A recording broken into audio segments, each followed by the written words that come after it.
নমস্কার বন্ধুরা, আমি সুমনা আর আমার চ্যানেল সুমনাস ব্লুমিং লাইফে তোমাদের অনেক অনেক স্বাগত জানাচ্ছি। আশা করি তোমরা সবাই অনেক ভালো আছো। আজ আবার একটা নতুন ভিডিও নিয়ে চলে এসেছি তোমাদের জন্য। আজকের ভিডিওতে তোমাদের দেখাবো আমার লেডিস ক্লাবের দিওয়ালি সেলিব্রেশন প্রোগ্রাম আর ধনতেরাসে আমি কি শপিং করলাম সেইগুলো। তো ভিডিওটা স্টার্ট করলাম শুক্রবারের সকাল থেকে। আজ আমাদের ক্লাবের ফাংশন, তাই সকাল সকাল উঠে প্রচুর কাজ তাড়াতাড়ি করে নিতে হবে। সকালবেলায় 1 কাপ আদা চা নিয়ে চলে এলাম বাগানে। ধীরে ধীরে ঠান্ডাটা পড়ছে আমাদের এখানে, তাই হেমন্তের সকালবেলা যখন বাগানে এলাম গাটা শিরশির করে উঠলো। এই 1 কাপ চা খেয়ে লেগে পড়তে হবে আজকে বাগানের কাজে। সকালবেলা উঠেই আজকে আমি একটু বুগনভেলিয়ার কাটিং করব। অক্টোবর মাসে বুগনভেলিয়া কাটিং করে দিলে নভেম্বর মাসে এগুলো থেকে খুব ভালো ফুল পাবো।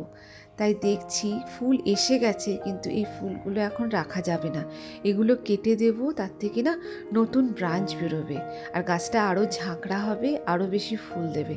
তাই ফুলের মায়া ত্যাগ করে গাছটাকে ভালো করে একটা শেপ দিলাম।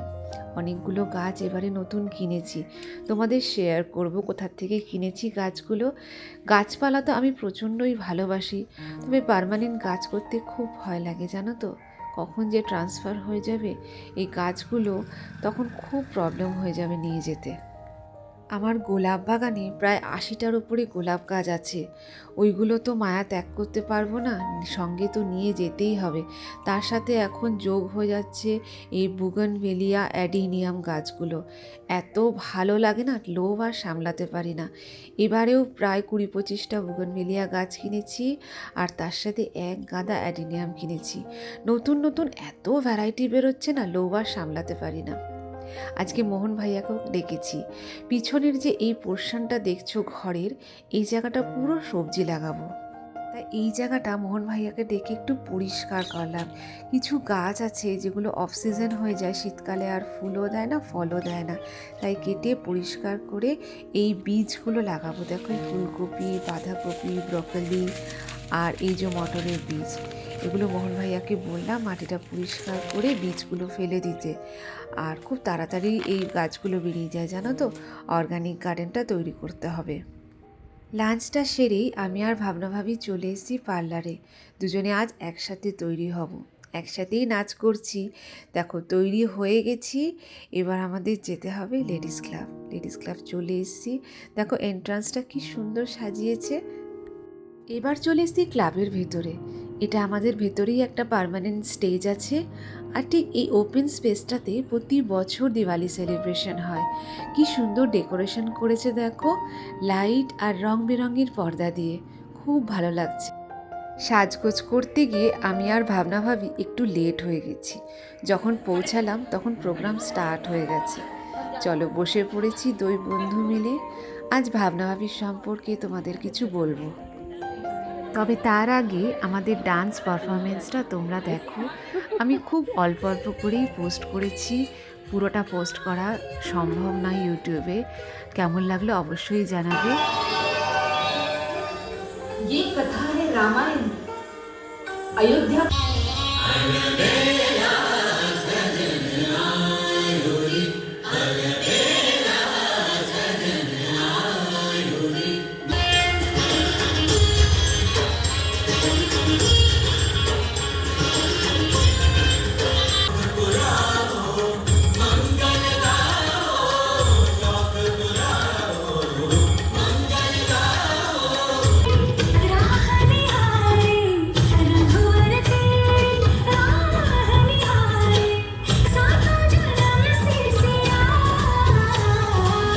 যখন আমি লেডিস ক্লাবের কমিটিতে ছিলাম তখন ভাবি ক্লাবের জিএস ছিল, আর তখন থেকেই ভাবির সাথে আমার বন্ধুত্ব। এত ভালো মনের মানুষ, এত সাপোর্টিং একজন মানুষ আমি কখনোই দেখিনি। জীবনের অনেক কঠিন সিচুয়েশনে ভাবিকে আমি পাশে পেয়েছি, এক বন্ধুর মতো, এক বোনের মতো। শুক্রবার প্রোগ্রামটার পরে বেশ টায়ার্ড হয়ে গেছিলাম, তাই শনিবার সকালে কিছু কাজ করিনি সেরকম। সন্ধেবেলা গেলাম একটু ধনতেরাসের শপিং করতে। এই দিওয়ালির সময় সন্ধেবেলা বাইরে বেরোতে কি ভাল লাগে দেখো, চারিদিকটা কি সুন্দর আলোয় আলো হয়ে থাকে। এই ছোট্ট শহর সিংরৌলি আজ কি ভালো লাগছে, পুরো আলোয় ভরে গেছে শহরটা।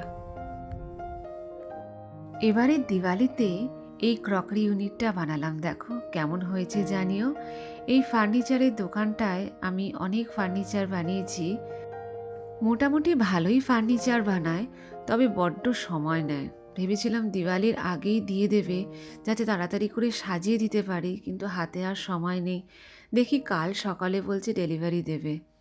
আর এখানে দেখো প্রচুর ফার্নিচার, এটা অ্যাকচুয়ালি এদের একটা ফ্যাক্টরি, তো এখানেই আমার জিনিসটা তৈরি করে এরা রেখে দিয়েছিল। আজ অনেকগুলো কাজ নিয়ে বেরিয়েছি। আজকে ধনতেরাস, তো সেরকম সোনা গয়না তো কিছু কিনবো না, তবে হ্যাঁ শিমলির জন্য একটা কয়েন কেনার খুব ইচ্ছে আছে। ওর জন্য এখন থেকে যদি কয়েন কালেক্ট না করি তাহলে মেয়েটার বিয়ে দেবো কী করে বলো তো? একটা মাত্র মেয়ে, একটু তো সোনাদানা কিনতে হবে। তাই এখন থেকে ছোট ছোট কয়েন কালেক্ট করার জন্য গেছি আলকা গোল্ডে। এখানে দেখো ছোট ছোট এই কয়েনগুলো দেখাচ্ছে, দেখি একটা পছন্দ করে কিনবো ভাবলাম। তো এরপরে গেলাম আমরা আশরাতে। এখন দিওয়ালির সময় দোকানগুলো কি সুন্দর করে সাজায়, দেখো কত ডেকোরেটিভ আইটেম দিয়ে সাজিয়েছে।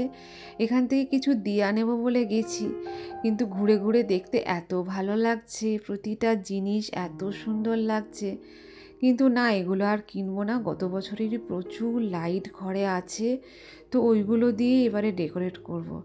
আর ঘরে মেয়ে নেই, তাই এক গাদা এসব লাগাতেও মনটা ভালো লাগছে না। বাইরে তো লাইট লাগানোই আছে, জাস্ট যেখানে পুজো করব সেই চারপাশটাই একটুখানি লাইট লাগাবো। গত বছরের লাইটগুলো এখনও যথেষ্ট ভালো আছে। এই দেখো চারপাশটা ঘুরে ঘুরে দেখাচ্ছি। এই দোকানটা আমার এত ভালো লাগে না, কিছু কিনি আর না কিনি, কিন্তু চারপাশটা ঘুরে দেখতে বেশ ভালো লাগে। দেখো ডিনার সেটগুলো বেশ ভালো লাগছে। নতুন ক্রকারি ইউনিটটা কিনেছি, মনটা ছুকছুক করছে যে একটা ডিনার সেট কিনে, কিন্তু না এখন কিনবো না, পরে দেখা যাবে। হয়ে গেল আমার আজকের শপিং, বাড়ি ফিরছি। আর তোমাদের লাস্টে ঘরে যাওয়ার আগে দেখায় আমাদের মন্দিরটা। এই দেখো মন্দিরের লাইটগুলো কি সুন্দর লাগছে, কি ভালো লাগছে। পাড়ায় ঢোকার সাথে সাথেই দেখো আমাদের পাড়াটা কি সুন্দর করে সেজে উঠেছে। প্রতিটা বাড়িতে পুরো লাইট দিয়ে সাজানো হয়ে গেছে, খুব ভালো লাগছে দেখো। দিওয়ালির এই সন্ধেবেলা সত্যি কোথাও বেরোলে মনটা এত আনন্দে ভরে ওঠে না। এই লাইটগুলো স্পেশালি দেখলে, প্রতিটা বাড়ি এত সুন্দর করে সাজানো, খুব ভালো লাগে। ওই দেখো দূরে দেখা যাচ্ছে আমার বাড়িটা, চলে এসেছি বাড়ির খুব কাছাকাছি। আমার পাশের বাড়িটাও দেখো খুব সুন্দর করে সাজানো হয়েছে, এই দেখো খুব ভালো লাগছে। আর ঠিক এইটা হচ্ছে আমার বাড়ি, দূর থেকে বেশ ভালোই লাগছে না? চলো চলে এসছি। এই দেখো কিছু ফুলও নিয়ে এসছি, দিওয়ালি পুজোর দিনকে একটুখানি ডেকোরেট করব। কদিন বাদে আমার বাগানটা গোলাপে ভরে যাবে, আর এখন বাগানে একটুও ফুল নেই। মনটা করছিল একটু গোলাপ দিয়ে ঘরটা সাজাবো। গোলাপ ফুলগুলো এত কস্টলি, কিনতে একদমই ইচ্ছা করছিল না, কিন্তু সাদা ফুলগুলো দেখে দেখো মনটা ভরে গেল, তাই কিনে নিলাম। আজ এখানেই শেষ করছি। ভিডিওটা ভালো লাগলে একটা লাইক করো আর চ্যানেলটা সাবস্ক্রাইব করো। Thank you.